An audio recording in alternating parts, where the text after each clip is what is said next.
Gustavo, para começar, eu queria repercutir com você, inclusive falei agora há pouco com a nossa correspondente lá nos Estados Unidos, a Giovana, sobre essa possível terceira, né, vacina, terceira dose da Pfizer. A minha pergunta para começar exatamente com você é o seguinte: alguns membros do FED já se manifestaram ali com uma preocupação com o aumento do número dos casos do coronavírus com essa variante Delta.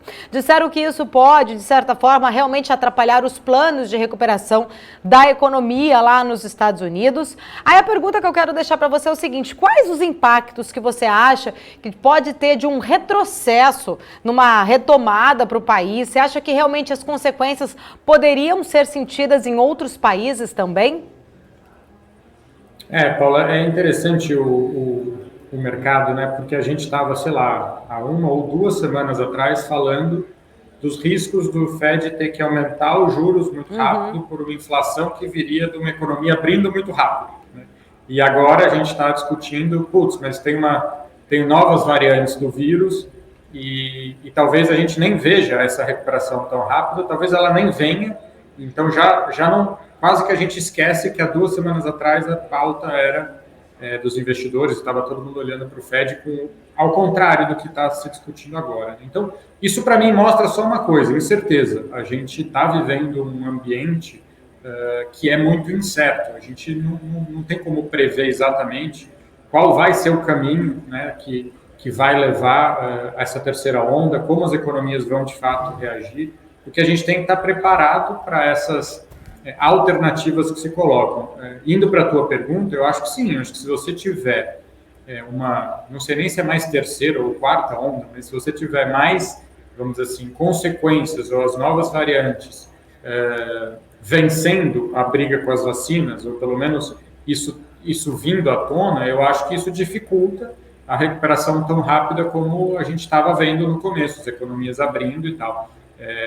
A gente na Europa está vendo também, um pouco hoje as notícias já são de que há uma preocupação grande com essa nova variante, né, chamada de Delta. Então, no final das contas, é um ambiente super incerto e que eu acho que o investidor e quem está nos ouvindo tem que ter cuidado e, na minha opinião, fugir da armadilha de tentar adivinhar qual é o cenário que vai acontecer e ter portfólios, ter ativos que sejam resilientes em múltiplos cenários.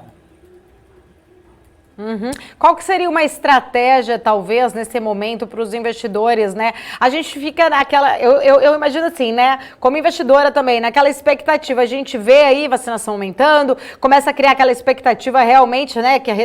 Da retomada da economia, a gente começa a ver alguns dados já positivos, aí vem, de repente, uma variante como essa, acaba deixando novamente todo mundo, né? Desanimado, preocupado com essa incerteza, com esse cenário que você falou, essa diversificação, quanto é importante que você disse, mas qual que seria uma estratégia para o investidor se proteger? Porque provavelmente outras variantes possam acontecer de vir também, né, Gustavo?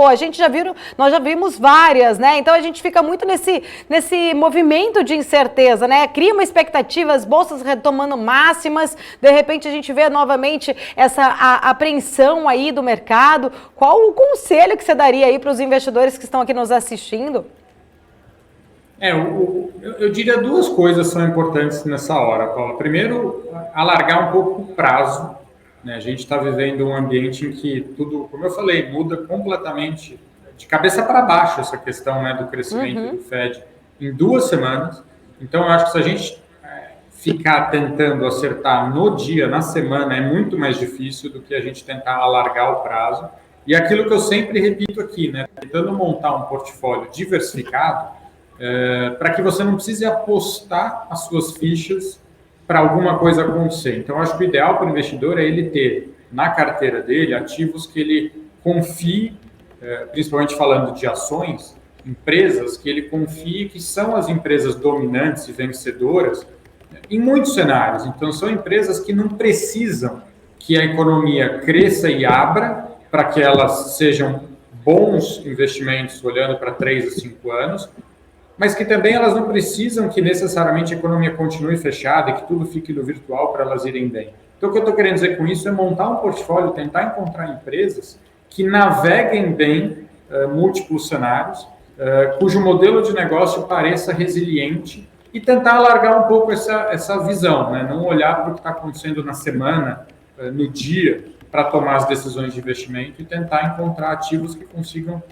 passar por esse processo de incerteza de maneira mais segura.